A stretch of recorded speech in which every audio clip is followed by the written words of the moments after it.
Hola, ¿qué tal? Esta semana no he hecho muchas lecturas, pero sí hay una novedad esperadísima. Nada, así que empezamos. Mi primera lectura es El misterio de la bala perdida de Richard Osman. Se lanzó el año pasado y cuenta con 381 páginas. Esta es la tercera entrega de la saga El Club del Crimen de los Jueves. La primera se llama El Club del Crimen de los Jueves, la segunda entrega tiene por nombre El Jueves Siguiente y esta última entrega se llama El Misterio de la Bala Perdida. Como todos ya sabemos, nuestra pandilla de octogenarios se reúne todos los jueves para tratar de develar la verdad detrás de crímenes sin resolver del pasado. Son los mismos protagonistas, tienen reseña al canal de las dos entregas anteriores, por si acaso, y esta vez tendrá que ver con dos asesinatos, uno que ocurrió 10 años atrás y otro muy reciente. Como son tan conocidos estos ancianos, una leyenda de la televisión los visitará en Cooper's Chase. Y es ahí donde se meterán de lleno en esos dos casos sin resolver. Esa es, digamos, la trama central. Hay otra historia que tiene que ver con Elizabeth, que es la más inteligente, la más fría y la más calculadora de la pandilla.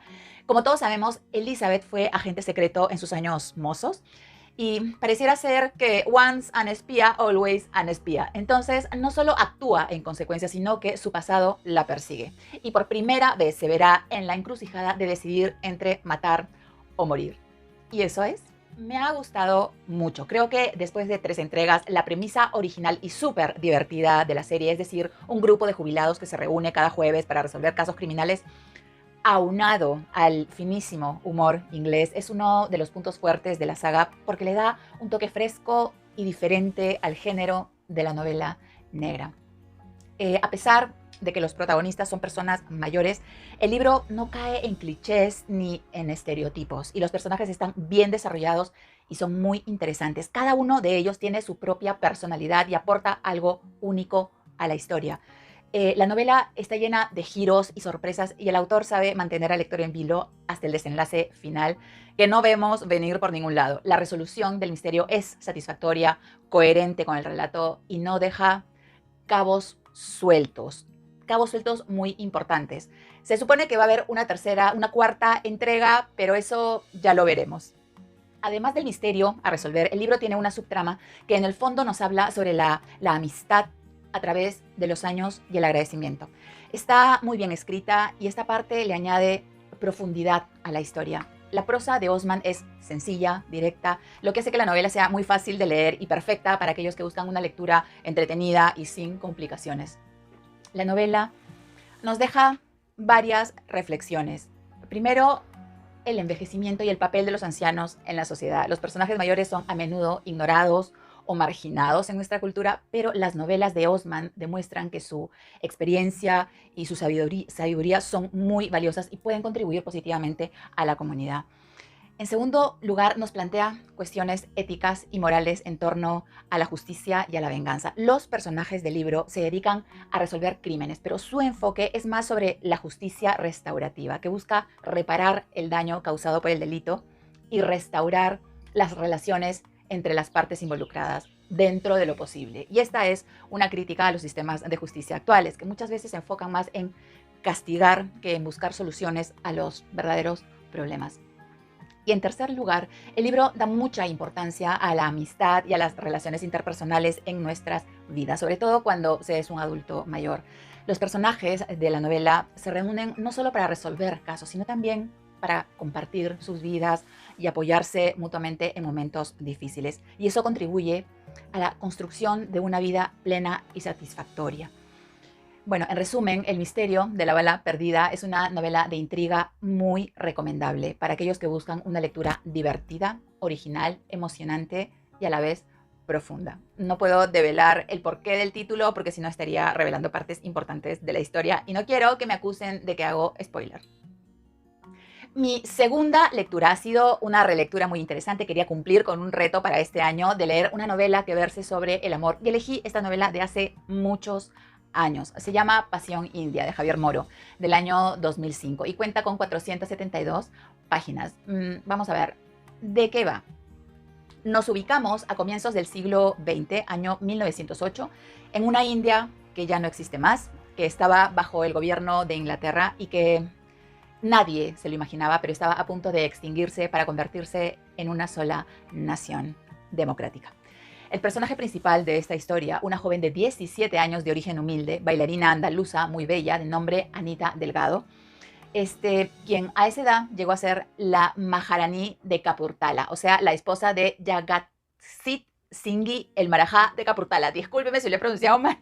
Este libro nos narra su historia durante aproximadamente 20 años en ese lugar. Es una historia verídica. Aparentemente era un cuento de hadas, pero Anita era una chica occidental. No importa si eran los comienzos del siglo XX, su mentalidad era de una persona que venía de Occidente. Y en el fondo, lo que se puede apreciar con gran nitidez fue un choque cultural tremendo, que Javier Moro lo narra de manera muy detallada y magistral. Como dice la sinopsis, ¿verdad? Nos traslada al fabuloso mundo de los marajás, con sus harenes de las 1001 noches, sus bacanales eróticas, su pasión por las joyas, los palacios, el flamenco, los caballos, los Rolls Royce y las cacerías de tigres. A través de los ojos de Anita, la novela nos va a presentar la cultura india de aquella época, el tema de las castas, la pobreza, las injusticias y la discriminación que sufre por parte de las leyes inglesas por el hecho de ser española. Y Anita hace todo lo posible por adaptarse a su nueva vida. A lo largo de la novela, Moro también nos presenta importantes eventos históricos como la Primera Guerra Mundial, la pandemia de la gripe española, la Segunda Guerra Mundial y la lucha por la independencia de la India.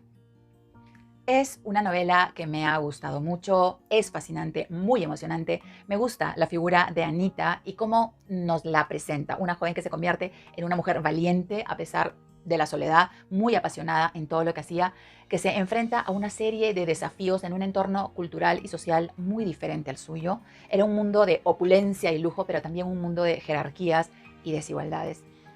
Me impresionó la capacidad del autor para evocar la India de principios del siglo XX con una descripción vívida y detallada de los paisajes, la cultura, la vida en la corte, la realidad de los más pobres. Nos transporta a un mundo exótico, ¿sí? Lleno de contrastes, sabores y olores.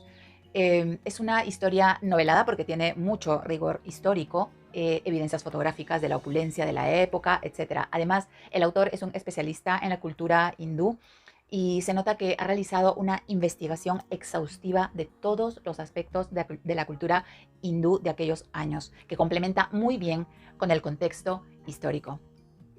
En cuanto al core de la novela, nos mantiene en una tensión constante de principio a fin. La historia de amor entre Anita y el Marajá es un elemento central de la trama, pero, como ya dije, aborda otros hechos y realidades muy relevantes que van a repercutir en esa relación.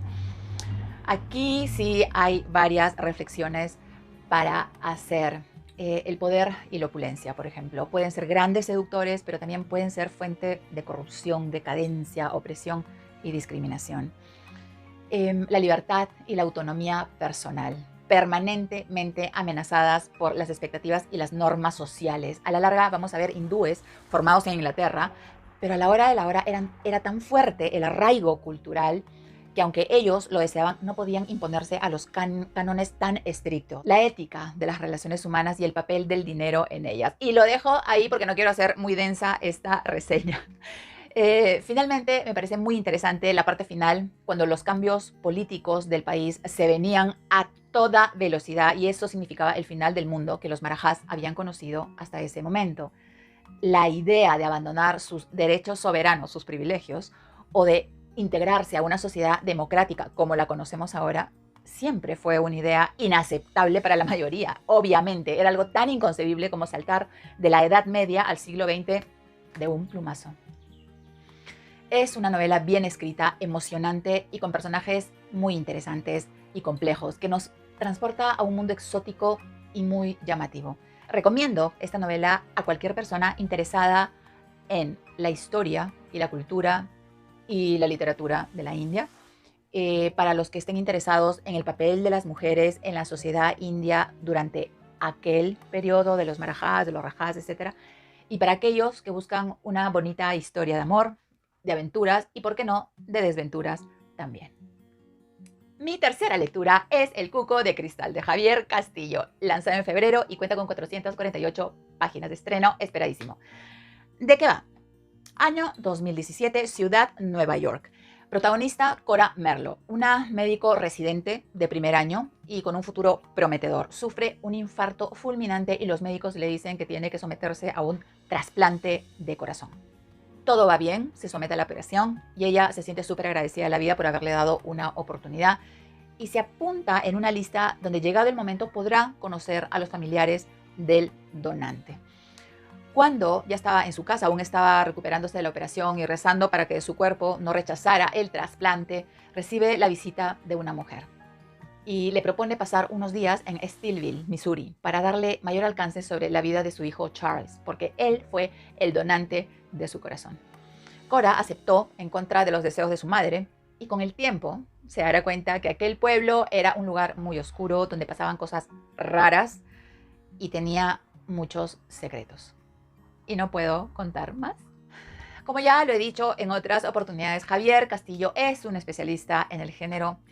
Tiene el don de hacerte enganchar en sus libros desde el comienzo y este libro no es la excepción. Este libro no es la continuación de ninguno que haya lanzado con anterioridad, por si acaso. La estructura es muy interesante, cuenta con dos líneas de tiempo. Una es el presente, en el año 2017, y la otra inicia en el año 2000, en el pueblo de Steelville. Los capítulos llevan el nombre de algunos protagonistas, tanto del presente como del pasado. De manera que vamos conociendo los hechos desde varias perspectivas diferentes. Y ese creo que es un gran acierto en la novela. Los capítulos son cortos y te dejan con la miel en los labios y una curiosidad constante de saber qué es lo que va a pasar en el siguiente capítulo. Y así te la pasas durante toda la lectura. El ritmo es muy ágil y me gusta el estilo aquel que ya es su marca personal, ¿no es cierto? De colocar un pensamiento muy bonito al comienzo de cada capítulo. Eso te lleva a reflexionar bastante sobre la frase en sí y sirve como una pista de lo que te vas a encontrar en el capítulo. Yo subrayé muchísimas de estas frases. Los personajes, al menos los principales, encajan muy bien. Los desarrolla de una manera notable, no son estáticos, podemos ver su evolución como si se salieran del libro y sobre todo nada es lo que parece ni nadie es quien dice ser. Desde los primeros capítulos, a mí me pasó en el capítulo 7, se prendieron todas las alarmas de peligro en mi cabeza. Quería decirle a la protagonista: Pero, ¿tú estás loca? No vayas. Es una novela de muchos giros, no los ves venir por ningún lado. La parte final es fabulosa, trepidante y muy emocionante. Y para terminar, puedo rescatar 3 reflexiones importantes. Primero, sobre el agradecimiento. Es una emoción muy valiosa y muy necesaria en nuestras relaciones humanas. Es natural en alguien que ha recibido un regalo de vida tan importante, pero puede tener consecuencias imprevisibles y hay que estar preparados para enfrentarlas, ¿no es cierto? Por lo tanto, la frase, a veces el agradecimiento abre puertas que es mejor dejar cerradas, adquiere un significado mucho más profundo. En segundo lugar, el trabajo policial. Hay una disertación muy interesante y controversial sobre el dilema moral relacionado con el trabajo de la policía y su función de proteger y servir a toda la comunidad, incluso a personas que no merecen ser protegidas. Esto plantea un conflicto ético para los operadores de justicia, sobre todo para los policías, que se encargan de cumplir y hacer cumplir la ley. Y eso lo vamos a ver acá con gran nitidez. En tercer lugar, la idea de las máscaras para ocultar la oscuridad que hay en nosotros. En esta novela nunca sabes por dónde van los tiros, así que este tema de ocultar nuestra verdadera naturaleza para hacer lo que nos da la gana y engañar a todo el mundo puede ser uno de muchos síntomas que nos habla de la corrupción en una sociedad. Si se sigue la ley y se obra como corresponde, la corrupción y sus múltiples facetas no van a encontrar tierra fértil para hacer daño. Y por el contrario, si nos gana la venganza, el odio y queremos hacer justicia por mano propia, nada puede salir bien. En conclusión, tenemos un especialista en el género, una buena trama de intriga, un buen final, temas complejos, profundos en torno a la donación de órganos y sus consecuencias. Y solo decir que la literatura puede ser una forma poderosa de explorar y reflexionar sobre temas importantes en nuestras vidas y estoy segura que este libro es una contribución valiosa en ese sentido. Además de pasarla súper bien con un relato que te tiene enganchado desde la primera página. Así que nada, lo recomiendo muchísimo.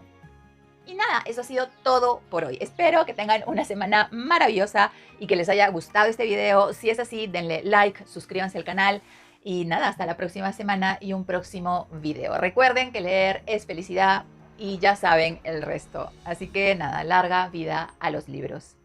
Chau.